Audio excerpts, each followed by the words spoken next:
जय हिंद दोस्तों, आपका अपने YouTube channel study plus point में भरपूर स्वागत है। और मैं हिमांशु रॉय। तो दोस्तों आज मैं लेकर आया हूँ आपके सामने औसत। ठीक है दोस्तों, तो औसत में भी मैं वे क्वेश्चन कराऊंगा जो मतलब एनटीपीसी में पूछे गए हैं। और ये भी वे क्वेश्चन होंगे जो हम सेकंडों में सोल्व कर सकते हैं। हम एवरेज पूरा प्रॉपर ना निकाल के कुछ सेकंडों में देख तो साथ आप आंसर इसका लगा सकते हो। ठीक है दोस्तों, तो जैसे कि अभी आपकी स्क्रीन पर ये क्वेश्चन है, तो इस क्वेश्चन को करने के लिए इसका बेसिक होता है पहले इसे ऐड करो, ये करो, ये करो, फिर जितनी संख्या होती है उससे डिवाइड कर दो। लेकिन आज मैं इस वीडियो में ये नहीं बताने वाला हूँ आपके लिए। मैं वो बताने वाला हूँ जो कुछ सटीक है बिल्कुल और सेकंडों में कर सकते हो देख तो साथ। ठीक है दोस्तों, जैसे कि अभी हमारे सामने ये क्वेश्चन दिख रहा है, तो आप लोग क्या करते हो, ये संख्या जोड़ते हो। चलो मैं एक बार करके दिखा देता हूँ। 2 और 4 6 हो गया, 6 और 6 12 हो गया, 12 20 और ये 30। ठीक है दोस्तों, 30 हो गया ना। इनका योग जो मतलब हमारा जो रूल्स है वो होता है हमारा योग बटे संख्या। ठीक है, इस तरह से हम क्वेश्चन करते हैं, योग बटे संख्या। तो योग इसका हमारा कितना आया, 30। ठीक है, समझ में आ रहा है, 30 आ गया। और इनकी संख्या कितनी है, 1 2 3 4 5, 5 संख्या होगी। तो 5 से अब हम इसे डिवाइड कर दो तो आंसर हमारा कितना आ जाएगा, 6। ठीक है, समझ में आ गया। लेकिन अब हम ऐसे क्वेश्चन को नहीं करने वाले हैं, हम सेकंडों में क्वेश्चन सोल्व करने वाले हैं। वो भी कैसे, ना तो हमें जोड़ना है ना हमें किसी संख्या में भाग करनी है, हमें देखते ही साथ क्वेश्चन सोल्व करने वाले हैं। क्वेश्चन देखा और हमने आंसर क्लिक कर दिया। बस करना क्या है, ये संख्या दी हुई है, एक संख्या हमें इधर से काटनी है और एक संख्या हमें इधर से काटनी है, और एक संख्या ये काट देनी है और एक ये संख्या काट देनी है। जो बीच में बचा हमारा वही आंसर है। ठीक है, इधर से एक संख्या काट दी, एक इधर से काट दी, एक इधर से काट दी और एक इधर से काट दी। जो बीच में बचा हमारा वही औसत है। ठीक है दोस्तों, हमें बस इस तरह के क्वेश्चन करने हैं। और ये भी एनटीपीसी परीक्षा में पूछे गए थे अभी फिलहाल में, ये भी क्वेश्चन है। ठीक है दोस्तों, आशा करता हूँ आप समझ में आ गया होगा। तो इसी तरह का अगर मैं कोई एक क्वेश्चन और लेकर चलता हूँ, जैसे कि मैं लिख लेता हूँ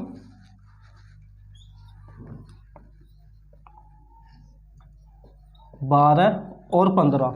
ठीक है, अब यह है इस संख्या का औसत हमें निकालना है। ठीक है, अभी मैंने क्या बताया है लेकिन हाँ, एक चीज इसमें कॉमन है, एक चीज आपको सबसे पहले ध्यान रखना है। इस तरह के क्वेश्चन को हम सेकंडों में कब सोल्व कर सकते हैं, जब इनके बीच का डिफरेंस सेम हो। इनके बीच का डिफरेंस हमारा क्या हो दोस्तों, सेम हो। ठीक है, अगर सेम आ रहा है तब हम इस रूल को यूज कर सकते हैं, वो भी सेकंडों में। जैसे कि अभी हम इसे, इसका आंसर हमारा कितना आ रहा है, 9 आ रहा है। देखो तो सारा हमें पता चलेगा, क्योंकि हमें एक संख्या इधर से काट लेनी है, एक इधर से, एक इधर से, एक इधर से, बीच में क्या बचा, 9। तो यही हमारा आंसर हो गया। अगर मैं इसे 9 को एवरेज में निकालना चाहूँ योग करके संख्या भाग, तो थोड़ा टाइम लगेगा ना, लेकिन हम इसे देख तो साथ इस तरह के क्वेश्चन को सोल्व कर सकते हैं। ठीक है दोस्तों, तो अब हम देखते हैं, इससे आगे चलते हैं। तो दोस्तों जैसे कि आप अपनी स्क्रीन पर क्वेश्चन देख रहे होंगे, अभी मैंने आप लोगों से क्या बताया था कि बस हमें क्या देखना, सबसे पहले इनका डिफरेंस देखना है। डिफरेंस कितने का है, 2 का। डिफरेंस कितने का है, 2 का। डिफरेंस कितने का है, 2 का। डिफरेंस कितने का है, 2 का। और डिफरेंस कितने का है, 2 का। हमें संख्या देख तो साथ पता चल रहा है कि डिफरेंस कितने का है। ठीक है, अब हमें पता चल रहा है डिफरेंस कितने का। अब हमें क्या कर लेना है, एक संख्या इधर से काट देनी है और इधर से। हमें योग भी नहीं करना है, क्योंकि आपको दिख रही होगी संख्या बड़ी बड़ी है। कब तक जोड़ोगे भाई, कब तक और इसे भाग करोगे फिर उस संख्या से। तो अब हम इसे इससे काट दिया, ये काट दिया, और अब क्या करना है, अब तो कोई हम संख्या काट नहीं सकते, क्योंकि 2 संख्या हमारी एक साथ आ गई है, 26। ठीक है, अब ये 2 संख्या बची है। अब आप सबसे पहले इसमें देखो, इनके बीच कोई अगर एक संख्या आ रही हो, सिर्फ एक, तो वही हमारा इसका आंसर हो जाएगा।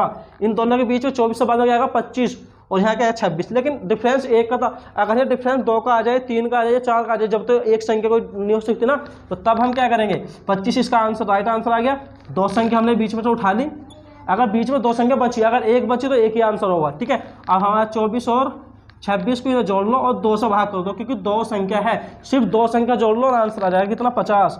50 बटे 2, 2 से भाग कर रहे हो तो 25, तो 25 इसका राइट आंसर हो जाएगा। ठीक है दोस्तों, आशा करता हूँ आपके अच्छे से समझ में आ रहा होगा। बस हमें इनका डिफरेंस देख लेना है, और जो बीच में एक संख्या बची वही आंसर है। अगर एक नहीं है, 24 से 26 है, इसमें से कोई एक, दोनों के बीच की कोई एक संख्या निकाल लो। अगर आ रही हो, एक संख्या बीच में आ रही हो, अगर सपोज करो यहाँ तो 2 का डिफरेंस था तो एक संख्या आनी थी। अगर 3 का डिफरेंस होता, जैसे कि यहाँ 23 होता, यहाँ 26 होता, तो 2 संख्या आ जाती। तो तब हम क्या करते, तब हम इस तरह से सोल्व करते, उन दोनों संख्याओं को योग करते और 2 से भाग कर देते, तो हमारा राइट आंसर क्या हो जाता, 25। ठीक है दोस्तों, चलो अब इससे आगे चलते हैं, थोड़ा आगे क्वेश्चन देखते हैं। करने में सब इसी तरह से है। तो दोस्तों जैसे कि आप अपनी स्क्रीन पर क्वेश्चन देख रहे होंगे, ये हमारा क्वेश्चन एनटीपीसी में हमारे पूछा गया था। ये क्वेश्चन मैंने वहाँ से उठाया, ठीक है। तो अभी आप देख रहे होंगे इस जैसे मैंने अभी क्वेश्चन कराया, सारे जितने भी क्वेश्चन है वे हमें इसी तरह से करने हैं, ठीक है। हमें कोई सॉल्व नहीं करना, कुछ ऐसा मतलब योग नहीं करना है। तो आप देखते हैं 8 के प्रथम 6 गुणजों का औसत क्या है। तो 8 है, तो 8 के प्रथम 5 गुणजों, गुणजों का मतलब होता है टेबल्स, ठीक है। तो हम 8 का पहला पढ़ते हैं कितनी बार, 6 बार, ठीक है। तो हमारा एक तो आ गया 8 एकम 8, 8 दूनी 16, 8 तिया 24, 8 चौक 32 और 8 पंजे 40 और 8 छंग 48। तो 6 बार हो गया ना। अब देखो अभी अगर मैं इसे योग से करना चाहूँ तो पहले ये जोड़ूंगा, फिर ये जोड़ूंगा, फिर ये इन्हें ऐड करके इन संख्या से भाग करता हूँ, आंसर आएगा। लेकिन कितना इतना टाइम क्यों लेना हमें, कितना हमें टाइम लेना कम। क्या करना है, इससे ये काट दिया, ये संख्या कट गई। अब देखो हाँ, जो मैं अभी समझा रहा था फिलहाल वही काम हमारा हुआ, बीच में 2 संख्या आ गई। अब मैंने कहा था कि अगर इससे एक संख्या हमारा 26 थी तो इसके बीच में क्या संख्या थी, 26, तो वो हमारा राइट आंसर हो गया। लेकिन यहाँ 25 के बाद में भी बहुत सारी संख्याएं आ रही है। तो अब हमें क्या करना है, इन दोनों को जोड़ देना है और 2 से भाग कर देना, क्योंकि 2 संख्या है। तो हमारा कितना आएगा, ये 6 5, ठीक है। अब हमारा कितना 2 से हमसे भाग करते हैं तो 2 दूनी 4 और 2 अट्ठे 16। तो हमारा इसका औसत कितना आता है दोस्तों, 28 आता है, ठीक है। अगर मैं इसे जोड़ता हूं तो बहुत टाइम लगता है, लेकिन हम सेकंड में क्वेश्चन को, अब मैं ये मेरे वीडियो लाने का ये मकसद बस यही था कि औसत के जो हम क्वेश्चन आते हैं हमारे एग्जाम में आते हैं, ग्रुप डी में क्वेश्चन पूछे जाएंगे जरूर, इस वीडियो से मेरे 1-2 क्वेश्चन जरूर आएंगे, लेकिन हम उन्हें ज़्यादा टाइम ना लेते हुए सेकंड में सोल्व कर सकते हैं इस तरह से, जैसे अभी मैंने आपको बताया। तो दोस्तों मेरी वीडियो कैसी लग रही है एक बार लाइक कर देना। तो दोस्तों नेक्स्ट क्वेश्चन देखते हैं, फिर से एक क्वेश्चन इसी तरह का है, ठीक है। क्योंकि ये क्वेश्चन करा रहा है क्योंकि ये हमारे एनटीपीसी में पूछा गया है। तो 3 के प्रथम 5 गुणजों का औसत हमारा कितना निकाल लेना है, ठीक है। आपका दे दिया 3 का, पहले था 8 का, तो 3 का पहाड़ा हमें कितनी बार पढ़ना है, 5 बार इसका टेबल्स पढ़ना है। तो 3 एकम 3, 3 दूनी 6, 3 तिया 9, 3 चौक 12 और 3 पंजे 15, औसत निकालना है। इससे ये खत्म हो जाता है और इससे ये खत्म, जो बीच में बची अगर एक संख्या बची तो वही राइट आंसर है। करना क्या है, बस यही तो करना है, ठीक है। चलो नेक्स्ट क्वेश्चन देखते हैं, कुछ अलग से क्वेश्चन देखते हैं। तो दोस्तों बहुत मजेदार क्वेश्चन है जो अभी आप अपनी स्क्रीन पर देख रहे होंगे। 7 क्रमागत संख्याओं का औसत 27 है, ठीक है।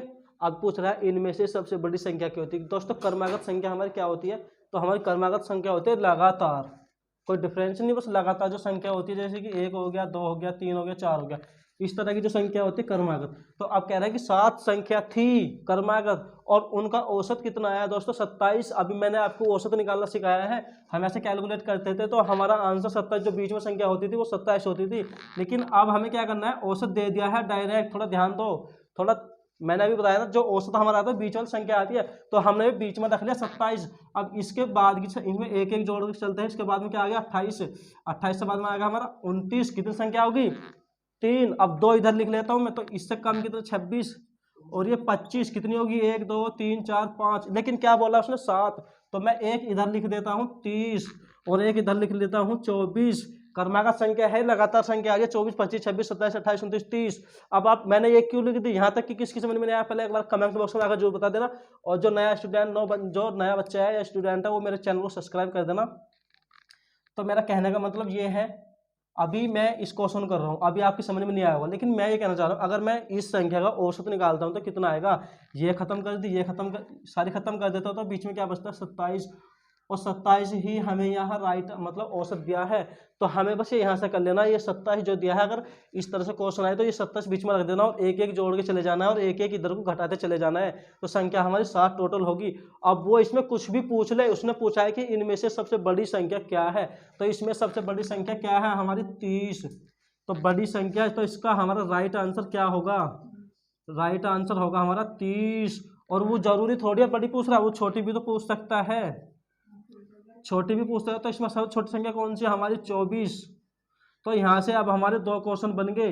अब यहीं से इसी क्वेश्चन से अगर हम सीजीएल वगैरह का पेपर दे रहे हैं, यहीं से एक क्वेश्चन तैयार होता है कि बड़ी और छोटी संख्या के वर्गों का अंतर कितना होगा।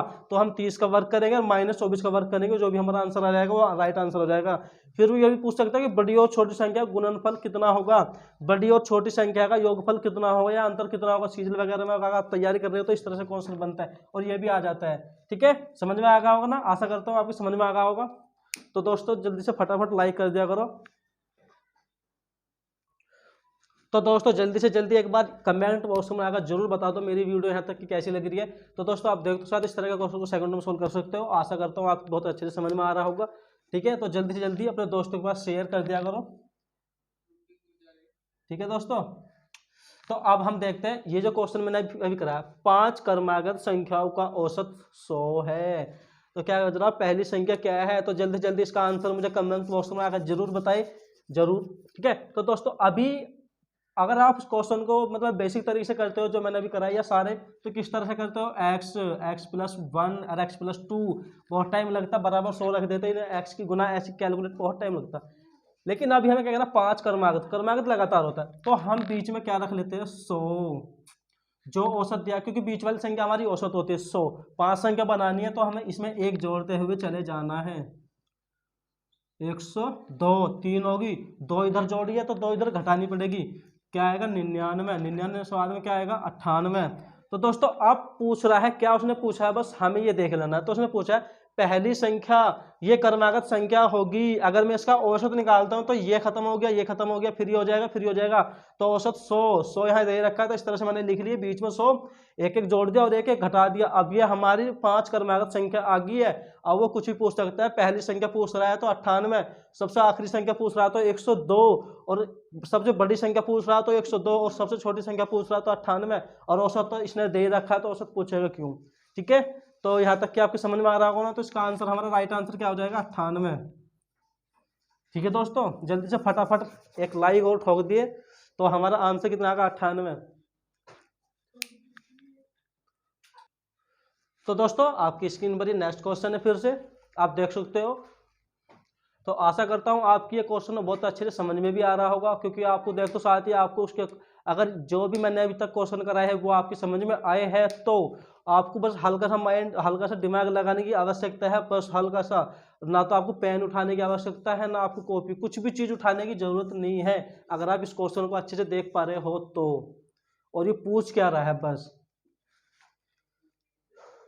तो आशा करता हूँ आपको समझ में आ रहा होगा। आपको जिसके भी समझ में आ गया होगा तो वो इसका आंसर जरूर मुझे कमेंट बॉक्स में जरूर बताए। चलो दोस्तों, अब आपने कर ही लिया होगा तो मैं इसके एक बार करके दिखा देता हूँ, जिस भी दोस्त पर नहीं हुआ है। तो आप एक बात बताओ, अभी हम क्वेश्चन कर रहे थे 5 क्रमागत संख्याओं का औसत 10 है, और इसने पूछा क्या है, बीच वाली संख्या। अगर औसत 10 है, 10 हमारा बीच में आता है या नहीं आता है, पहले जो हम औसत निकालते हैं वो सबसे बीच में आता है या नहीं। समझ में आ रहा है ना अभी जो मैंने समझा। ये जो औसत हमें दिया है, जब में से हम अपने तरीके से करते हैं सेकंडों में, तो ये बताओ मैं इधर से संख्या काट देता हूँ, एक इधर से काटता हूँ और एक इधर से और एक इधर से, जो भी बीच में संख्या थी वो औसत है या नहीं है, खुद सोचो, जल्दी से जल्दी बताओ मुझे फिर। तो अब इसने पूछा है कि बीच वाली संख्या, तो बीच में तो यही आएगी, तो बीच में तो हमारी यही संख्या आएगी ना। चलो एक बार देख लो करें, ये हमारा इसका राइट आंसर हम देख लेते हैं एक बार फिर से। 5 संख्या पूछ रहा है तो बीच में औसत रख लेते हैं। मैंने अभी आपको कितनी बार बताया है चिल्ला चिल्ला के। तो हमारा 10 आ गया, 11 आ गया और एक 12 आ गया, 9 आ गया और एक ये 8 आ गया। तो अब दिख रहा होगा ना, इसे खत्म कर देता हूँ, इसे भी कर रहा हूँ और इसे भी कर रहा हूँ और इसे भी कर रहा हूँ। तो बीच में हमारा औसत 10 है, 10 औसत दे ही रखा, काटने की आवश्यकता क्या है। पूछा क्या है कि बीच वाली संख्या, तो बीच में तो 10 ही आएगा जो उसने दे रखा है। सवाल बड़ा उल्टा तरीके से पूछ लिया, लेकिन और ये एनटीपीसी में पूछा गया, ऐसा नहीं सवाल पूछा नहीं गया कहीं, एनटीपीसी में पूछा गया अभी जो एग्जाम हुए थे। ठीक है, तो थैंक्स दोस्तों, मेरी वीडियो कैसी लगी कमेंट बॉक्स में जो बता देना, लाइक करना जरूर।